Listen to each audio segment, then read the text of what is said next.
Hello folks, the old sergeant here, and we have a serious problem and a serious attack on our republic, and that is the red flag laws that are being rushed through at the state and national level.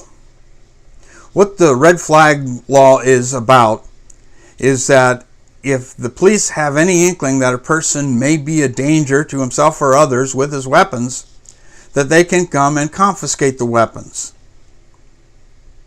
Because we've had shootings where the police have known that there was a person that was a problem, or students would joke about a certain person being the most likely person to come and shoot up the school, and then to have that actually happen. This is the concern they were trying to address. But that is not what's going to happen. These red flag laws, where anybody can call the police and say, oh my gosh, I think so-and-so is a danger with his weapons and he may go and shoot people. Anybody can call the police and make a claim like that. Any family member, an ex. So what happens is somebody wants to get at somebody, call the police, say that the person's a danger, get the police to knock on the door or more likely swat the individual, and then you end up with either a dead citizen, a dead police officer, or both. A Maryland man has already been killed by the police when they came to take his weapons away. So anybody can call up and use this to get people swatted and to get people killed. I talked about a disgruntled family member. I have one. I have a problem with my brother. He's already threatened to swat me. So we've had an estranged situation for quite a while. And I want to put it past him to use a red flag law to try to get me swatted and hopefully killed. It's that serious. You have a liberal neighbor that is scared of you because you're a typical Midwesterner, a conservative that has weapons. And he's so scared. And he calls the police. I'm afraid of my safety because of my neighbor. And again, there's either a knock at your door or you're swatted with the danger of deaths involved. I've already seen a politician say that all vets ought to be considered to have post-traumatic stress disorder, in which case we need to confiscate the weapons from all the veterans. Now, think about that. Think about what would happen. You have trained veterans that are being swatted because that's what they would do for a person with that type of skills. So they would swat the individual. How many veterans are going to die? How many police officers are going to die doing that kind of thing? Because a veteran is not going to stand for the government coming and taking his weapons away and taking out his Second Amendment rights. Great way to get rid of a bunch of old vets, isn't it? And this is being done by people who don't like police, don't like the military. So this is a grand deal for them. I've seen politicians saying, oh, this is great. We can take the weapons away from people with mental illnesses. Well, there's a whole bunch of different types of mental illness. There's a lot of people that are not a danger to themselves or others that use their weapons responsibly. But they just look at the crazy person and say, yeah, that's a good idea. Let's take the weapons away from people that have mental illnesses. And how far does that go? There's no way to fight this on your own if they want to take your weapons away, because somebody will file a complaint saying that they think you're a threat, and then there's a secret, one-sided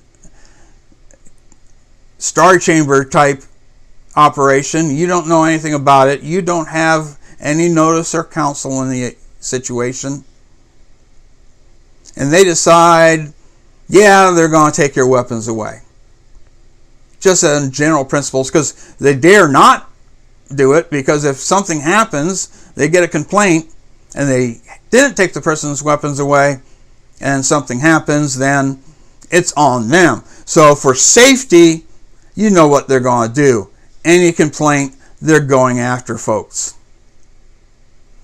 This is a complete violation of our 2nd, 5th, 6th, and 14th Amendments, our Bill of Rights. This is totally unconstitutional. And again, veterans swore an oath to the Constitution of the United States and defend the Constitution against all enemies, foreign and domestic. Any police officer that is willing to, with the red flag law, go and confiscate a veteran's weapon, who is that police officer? To the veteran, that police officer is now a domestic enemy because he's trying to violate constitutional rights. Again, high fatalities. In a lot of cases, the police officer may do it just because they want to keep their job. But we're fortunate in the fact that a lot of sheriffs and a lot of chiefs of police have already said that they will not enforce any red flag law for the same reasons I'm arguing. It's unconstitutional, and it's just going to result in the death of police officers, sheriff's deputies, and citizens. It's caused a great deal of anger with the NRA crowd because the NRA is for these red flag laws. I'm a life member of the NRA, and I'm not very happy about this at all, and neither is a lot of other NRA members. They're pissed, and a lot of them are resigning. And if you're an NRA member, I urge you not to resign. We need the NRA.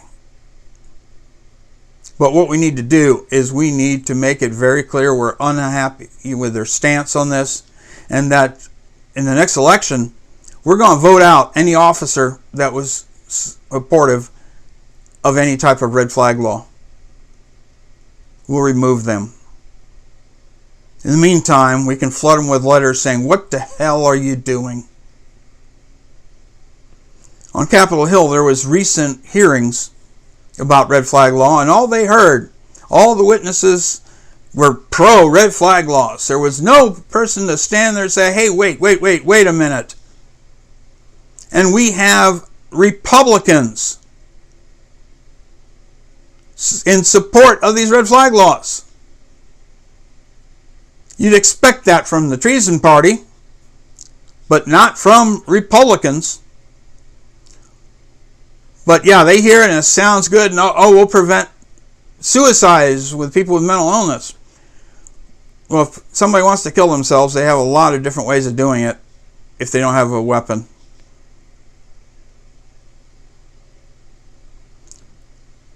We must send a lot of letters to our congresspersons, to our senators, to the president. Urge the president to veto any type of red flag law that comes across his desk. We need to write our legislatures and say, "Hey, this is really bad." And if you want a bunch of good arguments, you can go on the internet and you'll find a lot of discussions about the red flag laws and a lot of information that'll help you form a letter to these folks and say, "Hey, this is bad, here's why, and if you support it, we won't support you anymore, we'll primary you out." It doesn't matter how long you served, it doesn't matter how long you've done a good job. This is a deal breaker. We'll remove you from office.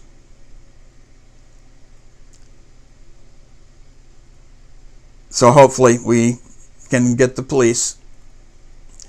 Talk to your local sheriffs, your local police. Tell them, don't support any of these red flag laws. Any petition you see, to send to Congress, to send to the president, sign it. We need the president to veto anything. Write the NRA. Tell them how angry you are at this. Join any state and local gun organizations and help them fight this red flag law. These red flag laws at the federal and state level. As I said, it's totally unconstitutional, and it's going to result in a lot of people dead. We need to stop this now, because if the red flag law goes through, you know what happens next. They'll increment to the next idea to take more weapons away. That's what progressives do. They progress a little bit, then a little bit, then a little bit more. And pretty soon, they've gotten all the weapons, which is the last thing they need to do to turn America into a communist country. Most of the other steps required to turn us into a communist country have already happened. The very last thing they have to do is to take our weapons away. And the reason is why we have a Second Amendment is that if our government turns tyrannical, it is up to the citizen to overthrow that government and replace it. That is the primary reason. Yes, personal safety, nature's law, you're allowed to defend yourself. But the main reason was to defend ourselves from our government. You see what's happening in New Zealand now. They're taking advantage of the last shooting to go and make massive laws confiscating everybody's weapons. There's going to be a lot of deaths in New Zealand from the New Zealanders that aren't going to surrender their weapons to a government. This is very serious, folks. We need to take action. We need to take action en masse. We need to protect lives. Police and citizens that will be killed as a result of red flag laws. Stay vigilant, patriots.